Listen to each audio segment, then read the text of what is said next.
గ్రామస్తులైనటువంటి కోరాడ సూర్యనారాయణ గారు నన్ను మెచ్చుకుంటూ 100 రూపాయలు విరాళాలు ఇచ్చున్నారు. అలాగే మరి పెద్ద ఆయన కోరాడ అప్పన్న గారు ఆయనకు 100 రూపాయలు విరాళాలు ఇచ్చున్నారు. మరి భగవంతుని ఎల్లవెల్లా కాపాడుకు కాపాడుతున్నారు. నువ్వేదనుకోను నేను నిన్ను ఏదో అనుకోను, నీకు అది లేదు. అంత డమ్మబుస్ డామ్ నేను గణేష్ పురాణం వేశాను నీకు 2 ఉందా. నేను అడిగిందే నువ్వు చెప్తుంది. వశిష్ఠుడు అవి అడిగాను నీకు. పూర్వకాలంలో నా మాటకి నీ మన సౌండ్ లేకపోతే పనిచేయవా? సౌండ్ లేదనుకో తిక్కి ఇలా ఇంటికి కొట్టుకోవాల్సింది. అక్కడ పూర్వకాలంలో ఒక ద్వీపం రూపంలో గణేశుడు కనబడతాడు ఒక మహానీయుడికి తపస్సు చేస్తుంటే. అయితే తపస్సు చేస్తే చూడు నా మాటలో క్లారిటీగా ఉంటాయి. ఎక్కడ రాసాడు పాట? చెప్పాను కదా ఇక్కడ. దాసు గారు బొమ్మరాసుకున్నా తినకుండా బాధపడక, అవన్నీ బాధపడకూడదు. కళ్యాణకైనా మీరు పెద్దోళ్ళే కనుక నేను సోదరుడికి అన్నయ్య అని పిలుస్తాడు.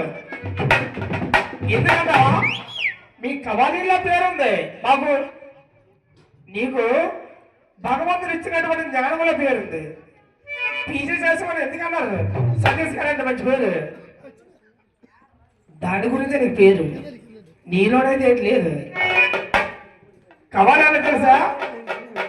ఏమాట కరవైతే భజన చేస్తున్నా అడిగా శ్రీనారాయణ చాపతులు దేవుడు రాత్రి కూడా కమ్మసంగా భజన చేసుకుంటూ వచ్చాను. శ్రీరామ ఫోన్ చేశాను. నీకు ఇలా పాడేవాడుకో అయ్యే సత్రి రెప్పాసని. అయితే దాసు గారు ఒక ద్వీప రూపంలో ఒక మునేశ్వరుడు వచ్చి వినాయకుడు కనబడతాడు.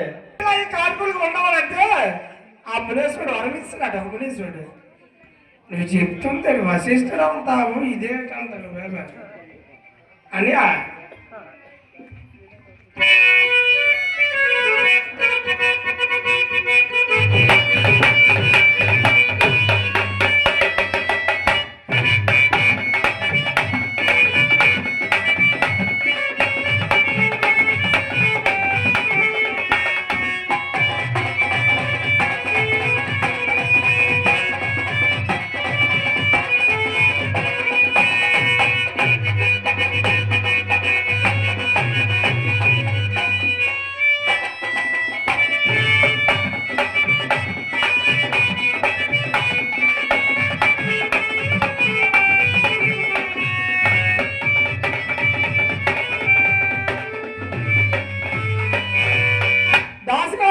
పురాణ చెప్పన 253 పేజీలు కనేశ్వరం చూస్తాం.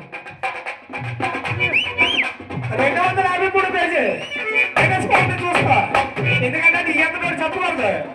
ఇప్పుడు కవాలి ఎప్పుడైనా ఎలా పిలుచుకుంటారు ఆలోచన ఉంది నీకు. ఎందుకు కవాలీలో దాసుని ఎలా పిలవా? తమ్ముడా అక్కడ ఇంటికాడు తమ్ముడు ప్యాకెట్ అక్కడే ఇక్కడ రణరణగా ఉండాలా. బొప్పరాసులతో కావాలంటే చాలా ప్రమాదం ఉంటుంది. చెప్పు ఉంటారు కానీ నువ్వేతో అలాగే వెళ్తావు అలాగే వస్తాను నేను.